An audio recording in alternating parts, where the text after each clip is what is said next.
राधे राधे, जय श्री कृष्ण। काफ़ी दिनों के अंतराल के बाद एक बार पुनः मैं फिर आपके सम्मुख गीता का एक श्लोक लेकर उपस्थित हुआ हूँ।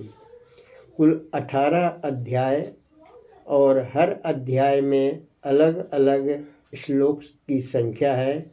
इस बार मैंने केवल 18वां अंतिम अध्याय और अंतिम श्लोक चुना। उस पर अपनी तरफ से जो हो सकेगा कोशिश करूँगा विवरण देने के लिए, व्याख्यान करने के लिए, खुद अपना मनोरंजन, अपने मन की शांति के लिए, और अगर आपका भी मनोरंजन और अमन चैन शांति आपको मिले तो अच्छी बात है। कहा गया है अंत भला तो जग भला, if and is well all is well. अगर आखिर का अच्छा है तो सब कुछ भला है। ऐसा सोचकर मैंने इस बार अध्याय का गीता के 18वें अध्याय, सब अध्याय का अंत, अध्यायों का अंत और अंतिम अध्याय का अंतिम श्लोक चुना है। जैसा कि आप जानते हैं, पूरा वृत्तांत संजय के द्वारा धृतराष्ट्र को बताया गया, क्योंकि उनको दिव्य दृष्टि वरदान के रूप में मिला था। दूर रह कर के भी वो सब कुछ देख सकते थे और दूसरों को बता सकते थे। उनके इसी वरदान का उपयोग करके धृतराष्ट्र ने युद्ध का विवरण पूछा। जब युद्ध के मैदान में दोनों सेनाओं के बीच में आकर जब भगवान श्री कृष्ण ने उपदेश दिया है, तो उसका सीधा प्रसारण, आंखों देखा वर्णन संजय ने युधिष्ठिर को बताया। और ये अंतिम है, अंतिम श्लोक। पहले श्लोक पढ़ रहा हूँ, तब उसके बाद में उसका चर्चा करता हूँ। सुनिए।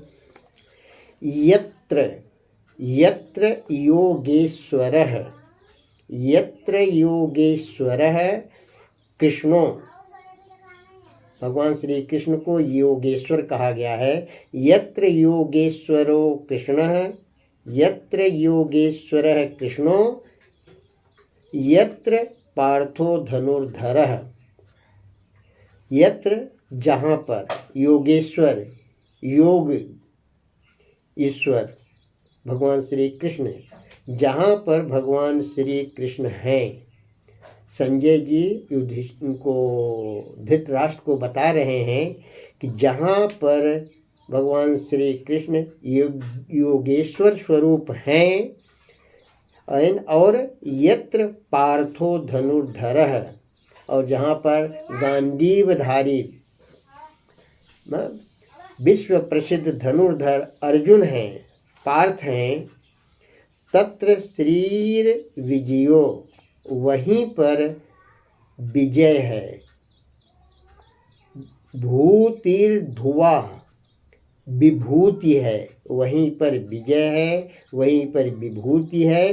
ध्रुवा, अटल, ध्रुव तारा अटल, अपनी ही जगह पर निश्चित स्थिर, अपनी जगह से कभी सभी तारे स्थान बदलते हुए दिखते हैं, मगर ध्रुव तारा अटल है। तो वैसे ही विभूति और ध्रुव अटल, नीतिर्मतिर्मम, नीति अटल नीति है, और मतिर्मम, ऐसा मेरा मत है, ऐसा मेरा मानना है। यहाँ पर संजय जी अपनी वाणी में अपने भाव व्यक्त कर रहे हैं कि मेरा ऐसा मानना है। संजय का कहना है धृतराष्ट्र से कि मेरा ऐसा मानना है कि जहाँ पर भगवान श्री कृष्ण है, जिस पक्ष में भगवान श्री कृष्ण है, योगेश्वर पुरुष, योग पुरुष भगवान श्री कृष्ण है, और भगवान श्री कृष्ण जिस धनुर्धारी अर्जुन के साथ हैं, पार्थ उनके सारथी हैं, वहीं पर जहाँ पर ये दोनों हैं, विजय उसी पक्ष का निश्चित है। वहीं पर विजय है, वही विभूति है, और ये अटल सत्य, अटल नीति है, ऐसा मेरा मानना है। इस प्रकार से जो है अंत में ये अंतिम श्लोक कहा है संजय ने धृतराष्ट्र से। पूरा वृत्तांत बताते बताते यहाँ पर पहुँचे। यानी भविष्यवाणी कर दिया कि युद्ध में विजय पांडवों की होगी, दुर्योधन की विजय बिल्कुल नहीं होगी। कारण भी बता दिया। इसका कारण केवल यही है कि भगवान श्री कृष्ण सत्य के पक्षधर हैं। हाँ, और श्री कृष्ण अर्जुन के सारथी हैं, अर्जुन के साथ हैं, इसलिए विजय भी उन्हीं के साथ है। एक बार पुनः फिर से जरा इस श्लोक को पढ़कर आनंद ले लिया जाए। यत्र योगेश्वरः कृष्णो यत्र पार्थो धनुर्धरः तत्र श्रीर्विजयो भूतिर्ध्रुवा नीतिर्मतिर्मम। राधे राधे। जय श्री कृष्ण।